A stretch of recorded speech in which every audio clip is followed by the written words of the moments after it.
안녕하세요. 방구석 성경 만담 열왕기 상하 20번째 시간입니다. 우리가 열왕기 상하를 통해서 말씀이 우리 삶의 기준이 되어야 함을 쭉 보고 있습니다.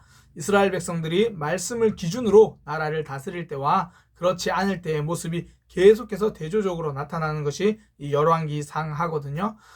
지금까지 열왕기 상하 쭉 살펴보고 있는데요. 간단하게 이스라엘의 역사를 좀 다시 한번 복습을 한번 하고요. 오늘은 열왕기 하 11장 한 장을 좀 살펴보도록 하겠습니다.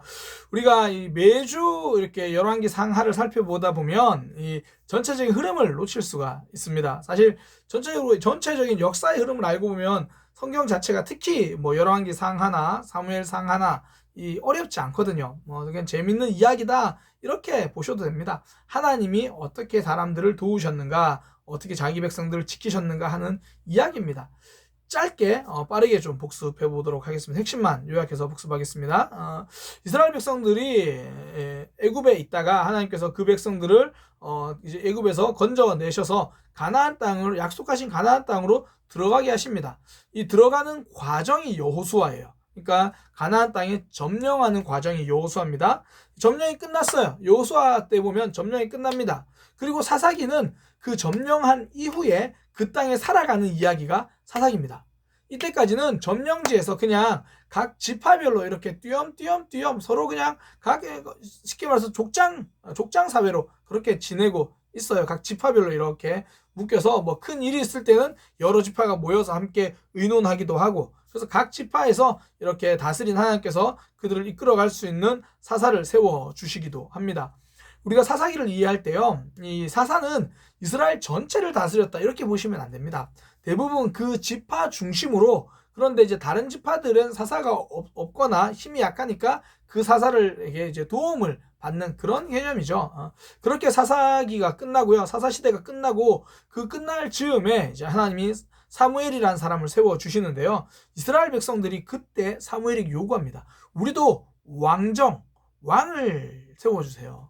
우리도 왕이 다스리는 나라가 되었으면 좋겠습니다. 자기들이 생각하기에 우리는 지금 너무 각 지파별로 떨어져 있고 그러다 보니까 이 국력이 약해서 늘 블레셋에게 지고 주변 나라한테 늘 치인다고 생각하는 거예요. 그래서 우리에게 왕을 세워주세요. 사실 이스라엘의 왕은 하나님이신데, 그죠? 그들이 왕을 세워달라고 하자 결국 첫 번째 세워진 왕이 사울이에요. 근데 사울 왕은 하나님 앞에 신실하지 못하죠. 결국 하나님은 사울 왕 다음으로 다윗을 또 왕을 세웁니다. 그러니까 사울의 아들 요나단이 있긴 하지만 사울의 아들 요나단이 왕이 되는 것이 아니라 다윗이 왕이 됩니다. 그리고 다윗이 하나님 앞에서 굉장히 신실하게 잘 살아가죠. 그래서 하나님은 다윗에게 너의 왕조가 계속될 거다라고 약속해 주십니다. 그래서 다윗 이후에 다윗의 아들들, 그 손자들, 계속 그 후손들이 왕이 돼요. 그런데 문제는 다윗의 아들 솔로몬이 하나님 앞에 정직하게 바르게 하지 못해요. 나중에 이방신을 섬기고 그런 모습들을 보여주거든요. 그래서 하나님은 이 솔로몬의 잘못된 모습에 대해서 하나님이 그 징계하시기도 하고, 또 다윗에게 약속한 약속을 지키기도 하셔야 되고, 그래서 쓰신 방법이 뭐냐면 나라를 둘로 나누어 버립니다. 그래서 이 남유다는 계속 다윗의 혈통으로 왕이 세워지고요, 북이스라엘은 전혀 새로운 왕조가 세워지는 거예요. 그러니까 다윗 왕 아들의 솔로몬이 왕이 되고, 그 솔로몬의 아들 르호보암이 왕이 될 때 이 여로보암이라는 사람이 저는 인정하지 못하겠습니다라고 이스라엘의 10지파를 데리고 북쪽으로 가서 독립을 합니다. 나라가 둘로 나누어지는 거죠. 이 열왕기 상하는 이 이야기예요. 솔로몬이 왕이 되어서부터 나라가 둘로 나누어지고, 둘로 나누어진 나라가 어떻게 각자 쭉 가는가, 그 이야기를 보여주는 것이 열왕기 상하입니다. 그래서 남유다는 계속해서 다윗의 혈통으로 왕이 돼요. 그러니까 솔로몬 이후에 르호보암, 그 이후에 계속해서 다윗의 혈통으로 왕이 되는데, 북이스라엘은 왕조가 계속 바뀝니다. 여로보암이 왕을 하다가 한 몇 대 가다가 또 다른 사람이 반역을 일으키고, 또 몇 대 가다가 또 다른 사람이 반역을 일으키고, 심지어 시므리라는 왕은 자기가 반역을 일으켜서 왕이 되지만 7일밖에 왕을 못해요. 그런 상황이 있습니다. 이렇게 이제 쭉 나누어진 상태로 가는 것이 열왕기 상하다, 이제 그런 게 되고요. 우리가 나중에 살펴보겠지만 열왕기 하가 끝날 때는 어떻게 끝나냐면 이 북이스라엘과 남유다가 멸망하면 열왕기 상하가 끝이 납니다. 그래서 우리가 지난주에 살펴본 것은 이 북이스라엘 중에 오므리 왕조, 이 오므리가 시므리를 죽이고 왕이 됩니다. 왕이 돼서 그 아들 아합이 왕이 되고요. 아합의 아들 아하시아가 왕이 되고, 아하시아가 죽고 아들이 없으니까 형제 요람, 그러니까 요람이라고도 부르고요. 이 아합의 또 다른 형제가, 아합의 또 다른 아들이 왕이 되고, 그 오므리 왕조를 보여줘요. 오므리의 아들 아합, 아합의 아들 아하시아, 아하시아의 동생 요람, 이렇게 왕이 됩니다. 그런데 이제 예후라는 사람이 이 모든 오므리 왕조를 죽이고, 하나님께서 그를 심판의 도구로 쓰시죠. 그래서 오므리 왕조를 죽이고 자기가 왕이 돼요. 그때 이제 오므리 왕조가 거의 사실상 끝이 납니다. 이세벨도 죽고요. 그런데 오므리 왕조 중에 한 명이 살아남아요. 제가 지난주에 한번 설명을 드렸는데, 아합과 이세벨 사이에 아합과 이세벨 사이에 아하시아가 왕이 되고요. 이름이 참 이제 오늘 많이 헷갈릴 텐데, 아하시아가 왕이 되고, 이 아하시아의 동생인 요호람, 그러니까 여전히 아합의 아들이겠죠, 왕이 되고, 그리고 이 아달랴라고 딸이 한 명 있어요. 아합의 딸. 이 아달랴는 남유다로 시집을 갑니다. 이 남유다로 시집을 가서 이 남유다 왕 여호사밧의 며느리가 돼요.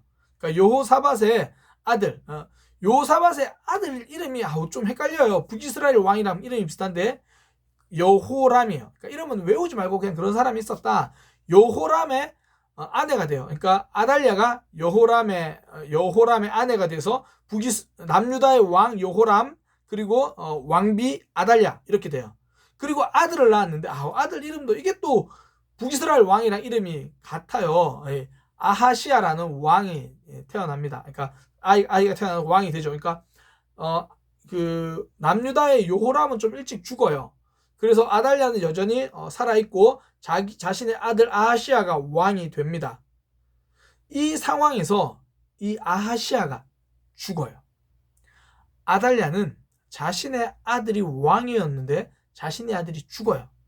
굉장히 슬펐겠죠. 힘들겠죠. 그래서인지 굉장히 이상한 선택을 합니다. 어떤 선택을 하냐면, 왕이던 자기 아들 아하시아가 죽자 다윗 왕의 모든 혈통을 다 죽여버립니다. 심지어 자신의 손자들까지 죽입니다. 그리고 자신이 왕후가 됩니다. 그러니까 자신이 나라를 다스리는 거예요. 그러니까 자신이 왕이 되어버리는 겁니다. 왕후가 되는 거죠. 그때 이 모든 다윗의 혈통들을 다 죽이는 과정에서요, 아달랴가 다 죽이는 과정에서 한 아이만 살아남습니다. 요아스라고 하는 한 아기, 그러니까 태어난 지 얼마 안 된 그 아기가 살아남습니다. 그 살아날 수 있었던 이유가요, 이 요호쉐바라고, 요호세바, 요아스의 고모 되는 사람이죠. 그러니까 아달랴에게는 딸입니다. 아달랴에게는 딸인데, 그러니까 요호세바가 요아스를 지킵니다. 지켜주고 그를 숨겨서 성전에서 자라게 해줍니다. 성전에서 자라는 거예요. 그러니까 이 성전에서 숨겨서 자라는데, 이 아달랴 입장에서는 애매한 거예요. 분명히 요아스가 도망간 것 같은데 공식적으로 요아스를 잡으라 이렇게 말하기도 애매해요. 왜냐하면 여전히 자신이 이제 이스라엘의 왕으로서 군림하려면 이 왕의 자손들이 없어야 되잖아요. 그러니까 이 아달랴 입장에서는 요아스가 살아남았다고 인정하기도 애매하고, 그러니까 잡으러 가지도 못하고 비밀리 잡으러 다녔겠죠. 그런데 공식적으로는 이제 모든 게 다 정리된 것처럼, 그래서 아달랴가 이제 왕으로 쭉 다스려요. 6년 동안 다스리는데 그 6년 동안 요아스는 이제 성전에서 자라게 되는 겁니다. 아기로서 이제 성전에서 쭉 자라요.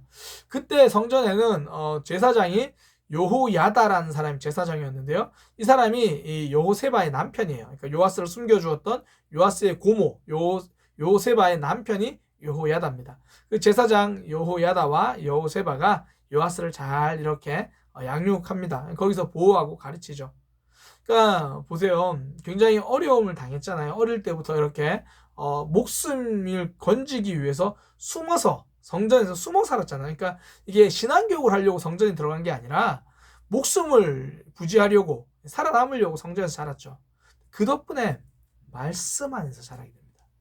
그 덕분에 하나님 안에서 자랄 수 있게 된 거죠. 그러니까 우리 삶 가운데 어려움이 찾아오고 아픔, 저는 우리 성도들의 삶, 또 저도 마찬가지고 어려움과 아픔이 없었으면 좋겠어요. 그런데 때로는 그 어려움과 아픔이 찾아오거든요.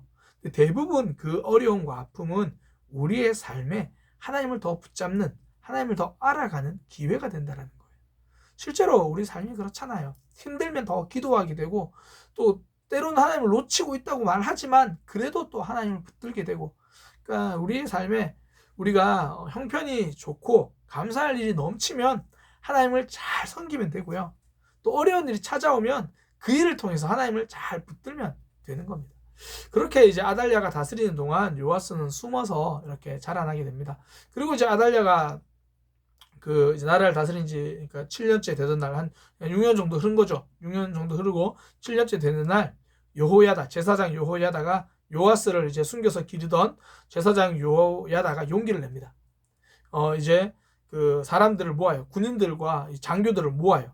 장군들을 모아서 한 가지 물어봅니다. 만약에 다윗의 혈통이 왕의 혈통이 아직도 살아남아 있다면 당신들은 어떻게 하겠습니까? 당신은 그 충성하겠습니까? 그렇게 이야기하니까 거기 모인 사람들이 다 그렇습니다. 아직까지 다윗의 혈통이 남아있다면, 우리 왕의 혈통이 남아있다면 우리는 그분에게 충성할 겁니다. 그러니까 이 어린 요아스를 딱 데리고 나오는 거예요. 요아스를 보고 그 많은 사람들이 다 충성을 맹세합니다. 그리고 나서 이제 계획을 짜는 거예요. 어떻게 하면 이 아달랴의 정권을 무너뜨리고 요아스가 왕이 될 수 있을까? 치밀하게 계획을 짜요. 그래서 이제 그 장군들을 따르는 병사들 위주로 무장을 해서 3분의 1은 이 왕궁으로 가는 길을 열고 3분의 1은 또 다른 그 군대들이 혹시나 아달랴를 따르는 군대들이 왕궁으로 들어오지 못하게 문을 지키고, 그렇게 해서 다시 요아스가 아달랴가 물러나고 요아스가 왕이 됩니다. 다시 다윗의 혈통이 왕을 이어가는 거죠. 그러니까 이 과정에서요, 하나님은 여호야다, 여호세바 그 사람들을 쓰셨죠. 그 가정, 그 부부를 쓰셨습니다. 굉장히 어려운 일이죠. 사실 아달랴라는 그 굉장히 무서운 사람의 눈을 피해서 그렇게 어린 요아스를 길러야 했고, 그런 과정들 쉽지 않았을 거예요. 그러나 그들의 헌신이 있음으로 통해서 또 하나님의 약속이 이루어지고 이어질 수 있는 거죠. 저는 우리가 이런 믿음의 삶이 좀 있었으면 좋겠어요. 때론 힘들고 어려워도 나는 믿음을 지키겠다. 다른 사람들은 모르겠지만 나는 하나님의 약속을 붙들고 살아가겠다. 그런 일에 좀 쓰임받을 수 있었으면 좋겠습니다. 그렇게 요아스를 왕으로 추대하고 나서도요, 여호야다가 굉장히 멋있게 그럽니다. 이 왕으로 세울 때도 율법책을 왕에게 줘요. 하나님의 말씀 붙들고 다스리십시오, 이 이야기죠. 그리고 이스라엘 백성들과 왕에게 하나님만 섬기겠다고 섬겨야 한다고 이야기를 하고 하나님만 섬기겠다는 약속을 또 받아냅니다. 끝까지 최선을 다하고 여호야다는 요아스를 도와서 이스라엘의 신앙의 부흥을 가지고 옵니다. 다음 시간에는 이 요아스가 어떻게 좀 다스렸는가 좀 그걸 살펴볼 거고요.